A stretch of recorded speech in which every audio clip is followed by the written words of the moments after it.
Stress management part 2 વિડીયોમાં આપ સૌનું હાર્દિક સ્વાગત છે. હવે એક ભાઈએ નવી કાર લીધી એટલે ફેમિલી સાથે એમને એક સરસ મજાની પિકનિક અને લોંગ ડ્રાઈવનો પ્રોગ્રામ બનાવ્યો. એક રજાનો દિવસ સિલેક્ટ કરીને વહેલી સવારના સરસ આહલાદક વાતાવરણમાં એ લોકો લોંગ ડ્રાઈવ માટે નીકળી પડ્યા.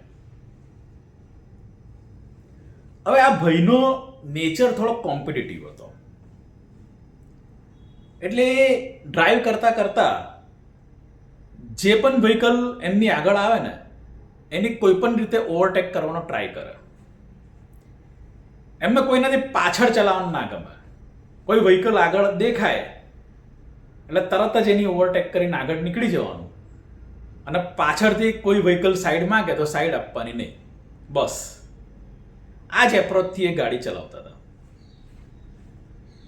પણ આમાં થતું હતું એવું કે આ એપ્રોચ રાખવામાં એમનું જે ડ્રાઇવિંગ એ બહુ ફાસ્ટ અને રિસ્કી હતું. હવે આ બધું જોઈને એમની બાજુમાં એમના જે પત્ની બેઠા હતા એ થોડા ઇરિટેટ થતા હતા. થોડી વાર પછી એમને આ ભાઈને ટોક્યા કે જરા આરામથી અને ધીમે ચલાવો ને, શું ઉતાવળ છે, 10 મિનિટ મોડા પહોંચીશું. તો પેલા ભાઈ બોલ્યા, ગાંડી, આરામથી અને ધીમે ચલાવીએ ને તો નાની નાની ગાડીઓ અને ટ્રકો આપણા કરતા આગળ નીકળી જાય. તો આ ભાઈનો આ રિસ્પોન્સ સાંભળીને એમના પત્ની બરાબર ગરમ થઈ ગયા અને પેલા ભાઈને બરાબર ખખડાયા. ગાંડી હું નહીં, ગાંડા તો તમે છો. શું તમે તો કોઈ રેસમાં નીકળ્યા છો? કોઈ એવોર્ડ આપવાનું છે તમને? અને જેને ઉતાવળ હોય એને આગળ નીકળવા દો ને. આપણે મસ્ત એટમોસ્ફિયર એન્જોય કરતા કરતા ને મ્યુઝિક સાંભળતા સાંભળતા ના જઈએ? આ તો તમે એન્જોય કરાવવાના જગ્યાએ તમે તો સ્ટ્રેસ વધારે આપો છો. તો ફ્રેન્ડ્સ, આ વાત સાંભળીને દરેક વ્યક્તિએ પોતાના અંતઃકરણમાં ઝાંકવાની જરૂર છે. શું આપણે પણ પેલા ભાઈ જેવા તો નથી ને? આપણી આ લાઈફ એક લોંગ ડ્રાઈવ જેવી જ છે, અને આપણી આ લાઈફમાં જે પણ લોકો મળે છે, આપણા સગા સંબંધીઓ, પડોશીઓ, ફ્રેન્ડ્સ, કલીગ્સ, આ બધા કંઈ આપણી સાથે કોમ્પિટિશન કરવા માટે નથી આવ્યા. એમનો પાથ અલગ છે, આપણો પાથ અલગ છે. એમનું ડેસ્ટિનેશન અલગ છે, આપણું ડેસ્ટિનેશન અલગ છે. તેમ છતાં પણ જાણે અજાણીએ આપણે એકબીજા સાથે કોમ્પિટિશન કરીએ છીએ અને અનનેસેસરીલી આપણે આપણી લાઈફને સ્ટ્રેસફુલ બનાવી દઈએ છીએ. તો આ બાબત ઉપર વધારે પ્રકાશ પાડવા માટે હું ઝંખનાને હેન્ડઓવર કરું છું. Thank you. સ્ટ્રેસ મેનેજમેન્ટનું બીજું અગત્યનું કારણ છે કમ્પેરિઝન એન્ડ કોમ્પિટિશન. આજનો મનુષ્ય દરેક નાની નાની વસ્તુમાં એકબીજા સાથે કમ્પેરિઝન કરીને દુઃખી થાય છે. તો આજના વિડીયોમાં આપણે કમ્પેરિઝન કેમ કરીએ છીએ, એની પાછળનું શું કારણ છે, એનું શું સોલ્યુશન છે, અને ત્યારબાદ એક્સરસાઇઝ, આ બધી જ વસ્તુ આજના વિડીયોમાં આપણે ચર્ચા કરીશું. તો એન્ડ સુધીના વિડીયો અવશ્ય જોજો. આજનો મનુષ્ય એક રેસમાં દોડી રહ્યો છે. દરેકને ટોપ પર પહોંચવું છે. પોતાના સર્કલમાં, એટલે કે પોતાના ફ્રેન્ડ્સ, રિલેટિવ્સ, કલીગ્સ, નેબર્સ, બધામાં એ ટોપ પર હોવો જોઈએ. સૌથી સુપિરિયર, દરેક મનુષ્યને પોતાની સુપિરિયરિટી પ્રૂવ કરવી છે, અને એના જ કારણે એકબીજા સાથે નાની નાની વસ્તુમાં કમ્પેરિઝન કરે છે. ફોર એક્ઝામ્પલ, મારી પાસે આ બ્રાન્ડની કાર છે, મારી પાસે આટલી કાર્સ છે, આટલા મકાનો છે, હું આટલી આટલી જગ્યાએ ફરી આવ્યો, મારો સંતાન છે તો આ કંપનીમાં જોબ કરે છે, હું આટલું પેકેજ છે.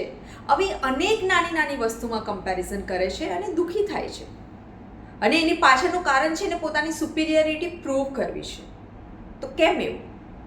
કેમ એને પોતાની સુપિરિયરિટી પ્રૂવ કરવી છે? કેમ કે દરેક મનુષ્યને હું કેટલો સ્માર્ટ છું, હું કેટલો ઇન્ટેલિજન્ટ છું, હું કેટલો પાવરફુલ છું એવું બતાવવું છે. એનાથી સમાજમાં, સોસાયટીમાં એનું માન, એની પ્રતિષ્ઠા વધે છે, એની વેલ્યુ હાઈ જાય છે. લોકો એના વખાણ કરે છે, લોકો એને ચડાવે છે, લોકો એને એપ્રિસિએટ કરે છે. લાઈફમાં કોઈ ગોલ રાખવો અને એને એચીવ કરવો એ બહુ સરસ વાત છે, પણ એની પાછળનું ઇન્ટેન્શન પોતાના સેટિસ્ફેક્શન માટે હોવો જોઈએ, નહીં કે બીજાને સુપિરિયર પ્રૂવ કરવા માટે, પોતાની સુપિરિયરિટી બતાવવાનું નહીં. કેમ કે જ્યારે આપણો ઇન્ટેન્શન આપણી સુપિરિયરિટી પ્રૂવ કરવાનો હોય છે ત્યારે આપણા એક્સપેક્ટેશન્સ એવા થઈ જાય કે હવે લોકો મારા વખાણ કરશે, હવે લોકો મને ચઢાવશે, અને કદાચ અમુક લોકો કરશે પણ ખરા, પણ જ્યારે અમુક લોકો નહીં કરે ત્યાં તમે દુઃખી થશો.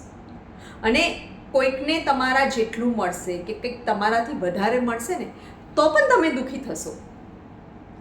જ્યારે આપણે કમ્પેરિઝન કરીએ છીએ ત્યારે બે વસ્તુ થાય છે, આઈધર તમે સુપિરિયર છો કે કોઈક બીજું તમારાથી વધારે સુપિરિયર છે. જો કોઈક તમારાથી વધારે સુપિરિયર હશે ત્યાં તમે ઇન્ફિરિયર ફીલ કરશો. ભલે તમારી પાસે ગમે તેટલું હશે પણ હંમેશા તમને લેકની ફિલિંગ આવશે, મારી પાસે આ નથી, પેલું નથી, મારામાં આ નથી, આ ખૂટે છે, પેલું ખૂટે છે. એના કારણે તમે સ્ટ્રેસ અનુભવો છો.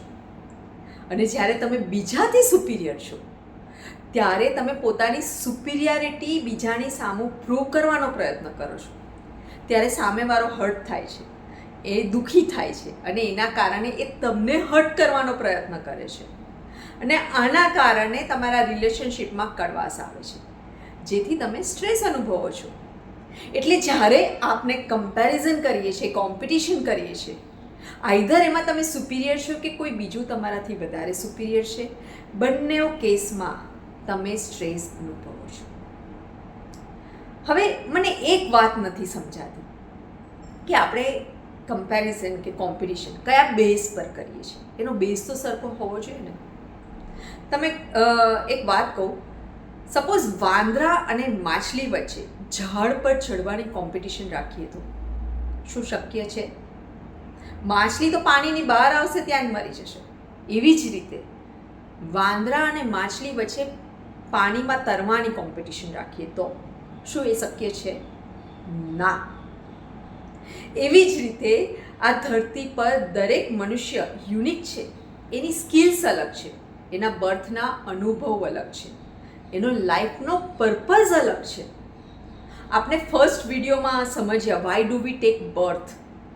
જેને પણ આ વિડીયો ના જોયો હોય તે અવશ્ય જોજો. એની લિંક આપણે આ ડિસ્ક્રિપ્શન બોક્સમાં મૂકી છે, તો આ વિડીયોને તમે જોજો, કેમ કે એનાથી તમને ઘણી ક્લેરિટી મળશે કે જ્યારે આપણું પર્પઝ જ અલગ છે તો મારું ક્વેશ્ચન પેપર અલગ છે, તમારું અલગ છે, આમનું અલગ છે, બધાનું જ ક્વેશ્ચન પેપર અલગ છે, તો કમ્પેરિઝન કયા બેઝ પર આપણે કરીશું? કોમ્પિટિશનનો તો પ્રશ્ન જ નથી ઊભો થતો. કેમ કે એકોર્ડિંગલી આપણી લાઈફમાં ચેલેન્જીસ આવશે અને એની સામે આપણો જે અભિગમ હશે એના એ પ્રમાણે તમારી આગળની લાઈફ શેપ થતી જશે. તો પછી ક્યાં કમ્પેરિઝનનો પ્રશ્ન ઊભો થાય છે? તો હવે આ ચક્રવ્યૂહમાંથી જો તમારે બહાર નીકળવું હોય, જે તમારા સ્ટ્રેસનું કારણ બન્યું છે, તો એનું સોલ્યુશન શું છે? તો હવે આપણે એના સોલ્યુશન પર ડિસ્કસ કરીશું.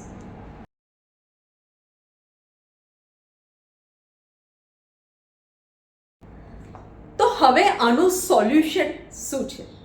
આનું સોલ્યુશન એ જ છે કે દરેક વ્યક્તિએ પોતાની જાત સાથે પોતાની કમ્પેરિઝન કરવી. તો એ કેવી રીતે પોસિબલ બને?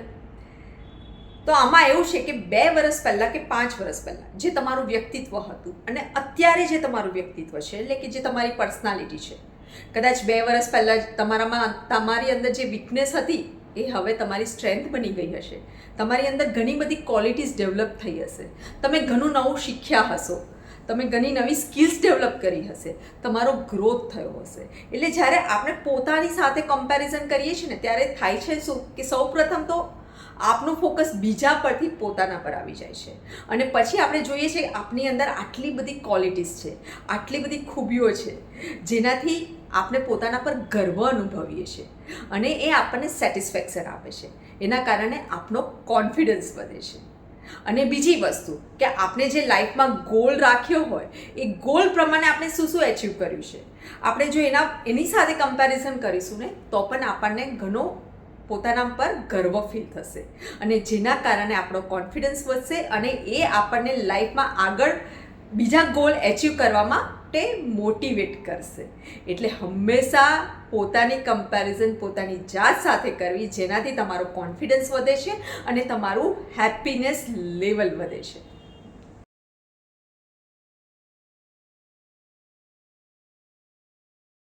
અને હવે એક્સરસાઇઝ. આ એક્સરસાઇઝ કરજો, તમને બહુ જ મજા આવશે. તો આમાં શું કરવાનું છે કે 2 વર્ષ પહેલાં, 5 વર્ષ પહેલાં, 10 વર્ષ પહેલાં જે પણ આટલા વર્ષોમાં તમે જે પણ શીખ્યા હોય, તમારી અંદર જે પણ ક્વોલિટીઝ ડેવલપ થઈ હોય, જે પણ તમારી સ્ટ્રેન્થ ડેવલપ થઈ હોય, એ બધી જ લખજો. લખવાની છે. એટલે જ્યારે આપણે લખીએ છીએ ને પેપર પર, ત્યારે એક ડેટા બને છે. Data is an evidence. Data બને છે એટલે એ એવિડન્સ થઈ ગયો. એટલે હવે આપણો માઇન્ડ છે ને તરત જ બિલીવ કરી લેશે, ઓ મારી અંદર આટલું ડેવલપ થયું છે. એટલે એને વધારે ડેવલપ કરવા માટે, વધારે ગ્રૂમ કરવા માટે એને મોટિવેશન મળશે અને એનો કોન્ફિડન્સ વધી જાય છે. એમાં પછી તમારે કોઈ સેલ્ફ અફર્મેશન આપવાની જરૂર નથી પડતી અને તમારે કોઈકના એપ્રુવલની પણ જરૂર નથી પડતી કે કોઈ તમને એપ્રિસિએટ કરે તો જ તમે માનો કે તમારી અંદર આ ટેલેન્ટ છે, તમે આ એચીવ કર્યું છે. ના, હવે તમને કોઈકના એપ્રુવલની જરૂર નથી પડતી. સેલ્ફ બિલીફ તમારી વધી જાય છે. એટલે આ એક્સરસાઇઝથી તમને આ બેનિફિટ થશે.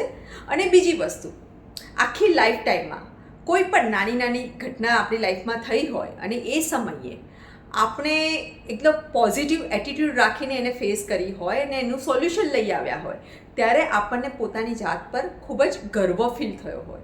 તો જો એવી કોઈ ઘટના તમારી લાઈફમાં થઈ હોય તો કોમેન્ટ સેક્શનમાં એને શેર કરજો, જેથી આપણે બીજાને મોટિવેટ કરી શકીએ. તમારા અનુભવથી બીજા કોઈ શીખી શકે. તો ફ્રેન્ડ્સ, જો તમને આ વિડીયો ગમ્યો હોય તો લાઈક, શેર અને સબસ્ક્રાઈબ કરજો. And stay tune for the next video. Thank you.